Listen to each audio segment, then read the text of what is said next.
নবীজি সাল্লাল্লাহু আলাইহি সাল্লাম এক আনসারী সাহাবীর জানাজা রওনা করছে। খরজনা মা রাসূলিল্লাহি সাল্লাল্লাহু আলাইহি ওয়াসাল্লাম ফি জানাজাতি রাজুলিন মিনাল আনসার।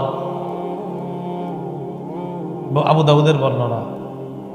নবীজির সাথে এক আনসারী সাহাবীর জানাজা আমরা রওনা করলাম। রওনা করার পর যাইতে যাইতে কবরের সামনে দিয়ে যখন গেলাম, আলাম ইউলহাদ, কবরটা তখনও খনন করা হয় নাই।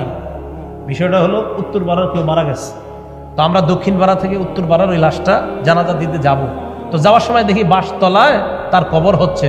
তো চিন্তা করলাম কবরটা একটু দেখে যাই। বুঝে আসছে কথাটা? মানে তারে দেখার আগেই কবরটা দেখতেছে। তো নবীজি আনসারীর জানাজা রওনা করছে, হঠাৎ দেখে কবর করতেছে। এটা একটা বর্ণনা। আরেক বর্ণনায় কি আসছে, সাহাবীদের কিনা রওনা করছে, চলতেছে, হঠাৎ দেখে কোথায় জানি কবর হচ্ছে। সাহাবীদেরকে ভেদ করে রাসূল কবরের দিকে রওনা করছে। আরে কি হইল? নবীজি কয়, সরো সরো সরো সরো।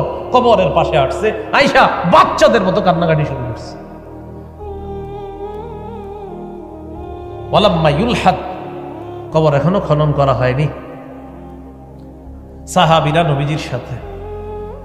ফাজালাসা রাসূলুল্লাহ সাল্লাল্লাহু আলাইহি ওয়াসাল্লাম ওয়া জালাসনা হাওলা। নবীজি কবরের সামনে বসে গেলেন, আমরা আল্লাহর নবীর পাশে বসলাম। কবর খনন করা হচ্ছে, লাশ এখনো দাফন করা হয় নাই।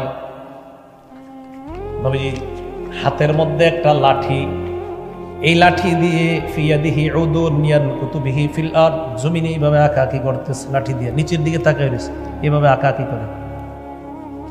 সাহাবীরা সব নিচের দিকে তাকায় আছে। তারা বলেন, কান্না আলা রুউসিনা আত-তাইর, মনে হচ্ছে যে আমাদের মাথার উপর পাখি বসা। এমন ভাবে আমরা চুপচাপ সব সাহাবীরা বসা, এইভাবে নবীজির সামনে বসা। রাসূলুল্লাহ সাল্লাল্লাহু আলাইহি সাল্লাম মাথা উঠায় না, হঠাৎ মাথা উঠেছে। মাথা উঠানোর পর যে কথাটা বলছে, আপনাদের হাতে পায়ে ধরে বলি, পারলে ডেলি কয়েকবার স্মরণ করবেন যে আল্লাহর পরে যিনি শ্রেষ্ঠ তিনি কি বললেন এই কথা। সাহাবীদেরকে বললেন, ইস্তাঈযু বিল্লাহি মিন আযাবিল কবরি মাররাতান আও মাররাতাইন আও সালাসা মাররাত। সাহাবীদেরকে বললেন, তোমরা এই কবরের আযাব থেকে আল্লাহর কাছে পানাহ চাও। ইস্তাঈযু বিল্লাহি মিন আযাবিল কবর মাররাতাইন আও সালাসা। নবীজি বললেন, সাহাবীদের দল, কবরের আযাব থেকে তোমরা পানাহ, কবরের দিকে দেখায় কয়, কবরের আযাব থেকে তোমরা পানাহ চাও। জাহান্নাম কইছে না কবর? যদি ওসমান গনি কবরের সামনে গিয়ে কান্নাকাটি শুরু করে দেয়, কি ব্যাপার এত কান্দেন কেন? রাসূল বলেছেন এটা হলো প্রথম ঘাটি।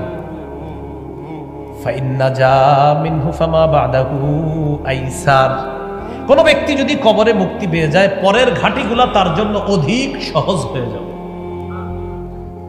ওয়া ইল্লাম ইয়ানজু, আর কবরে যদি মুক্তি না পায়, ফামা বাদাহু আশাদ। কবরে যদি মুক্তি না পায়, পরের ঘাটি এগুলো তার জন্য মজবুত হয়ে যাবে, কঠিন হয়ে যাবে। তাই আমি ওসমান কবর দেখলে কান্না শুরু করে দেই।